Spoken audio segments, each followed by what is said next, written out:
सोमवती अमावस्येचे धार्मिक दृष्टिकोनातून खूप महत्त्व आहे। या दिवशी देवाधिदेव महादेव आणि पितरांचे पूजन केल्यास आपल्याला अनेकविध लाभ होतात।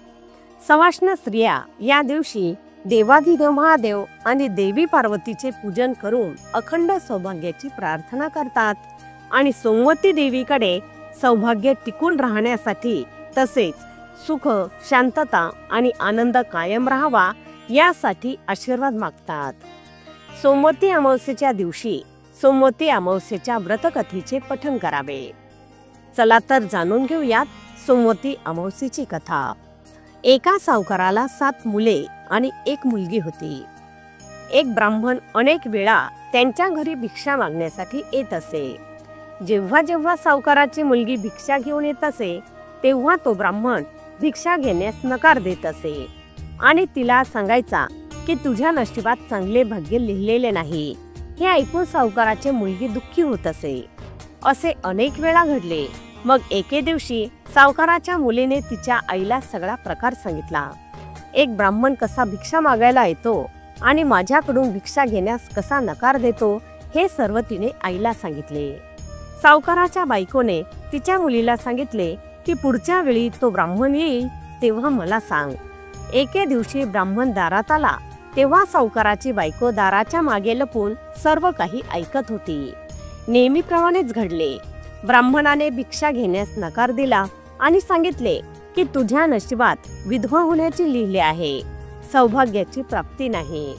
हे ऐकून सावकाराची बायको दारामागून बाहेर आली आणि ब्राह्मणाला सांगू लागली की आम्ही तुला भिक्षा देतो, वरून तू आम्हाला अशी अशुभ गोष्ट सांगत आहेस।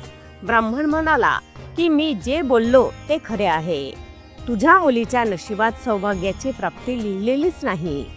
जेव्हा तुझी मुलगी लग्नाच्या वेळी सप्तपदी घेत असेल त्याच वेळी एक साप येईल आणि तिच्या पतीला डंसेल आणि ती विधवा होईल। ब्राह्मणाचे बोलणे ऐकून सावकाराची बायको दुःखी झाली, पण नंतर ती ब्राह्मणाला म्हणाली की ती विधवा होणार हे तुला माहित असेल तर तिच्या सौभाग्याचे रक्षण कसे होईल हेही मला सांगा। सावकाराच्या बायकोने हे विचारल्यानंतर ब्राह्मण म्हणाला की इथून खूप दूर एक गाव आहे, तिथे सोना धोबीन राहते। ती प्रत्येक सोमवती अमावस्येला उपवास करते, त्यामुळे तिचे सौभाग्य दृढ आहे। तिने येऊन तिचे सौभाग्य तुझ्या मुलीला दिले तर ती विधवा होणार नाही। ब्राह्मणाचे म्हणणे ऐकून सावकाराच्या पत्नीने ब्राह्मणाचे आभार मानले आणि ती सोना धोबिनीच्या शोधात निघाली। एके दिवशी भरपूर उन्हामुळे ती पिंपळाच्या सावलीत विश्रांती घेत होती। तेव्हा त्याने पाहिले की एक साप आला आणि गरुडाच्या पिल्लांना खाण्यासाठी त्या पिंपळाच्या झाडावर चढू लागला। सावकाराच्या पत्नीने सापाला मारून गरुडाच्या मुलांचे रक्षण केले। इतक्यात गरुडही तेथे आला आणि त्याने पाहिले की सर्वत्र रक्त पसरले आहे। गरुडाला वाटले की सावकाराच्या बायकोने आपल्या मुलांचे नुकसान केले आहे, म्हणून गरुडाने तिच्यावर हल्ला केला, पण सावकाराच्या पत्नीने त्याला थांबवले आणि सांगितले की तिने मुलांचे रक्षण केले आहे। जेव्हा गरुडाला हे सत्य कळले तेव्हा तो म्हणाला की तुम्ही माझ्या मुलांचे रक्षण केले आहे तर मला सांगा की मी तुम्हाला कशी मदत करू। तेव्हा सावकाराच्या पत्नीने गरुडाला सांगितले की ती सोना या धोबिनीच्या शोधात निघालेली आहे, ती कुठे राहते हे सांगितले तर खूप उपकार होतील। गरुड सावकाराला सोना धोबिनीच्या गावी घेऊन गेला। सोना धोबीन यांना 7 मुले आणि सुना होत्या, पण घरातील कामावरून सुनांमध्ये भांडणतंटे होत असत। सावकाराच्या पत्नीला यावर उपाय सुचला आणि रोज रात्री सगळे झोपले की ती गुपचूप सोना धोबिनीच्या घरी जायची आणि घरातील सर्व कामे करून निघून जायची। असे बरेच दिवस चालले। एके दिवशी सोना धोबीन लपून बसून सर्व काही पाहत होती। सावकाराची पत्नी निघून जाऊ लागली तेव्हा धोबिनीने तिला पकडले आणि विचारले की तू कोण आहेस आणि तू अशी घरची कामे करून का निघून जातेस। सावकाराची पत्नी म्हणाली की मी सर्व काही सांगेन, पण आधी वचन दे की सर्व सत्य जाणून घेऊन तू मला मदत करशील। सोना धोबिनीने सावकाराच्या पत्नीला वचन दिले। सावकाराच्या पत्नीने घडलेला सगळा प्रकार सोना धोबिनीला सांगितला आणि तिला सोबत यायला सांगितले। सोना धोबीन सावकाराच्या घरी गेली आणि तिला तिच्या सुनेला म्हणाले की मी परत येईपर्यंत तुमचे सासरे मरून जातील, मात्र त्यांचे शरीर तेलात बुडवून ठेवा, अंतिम संस्कार करू नका.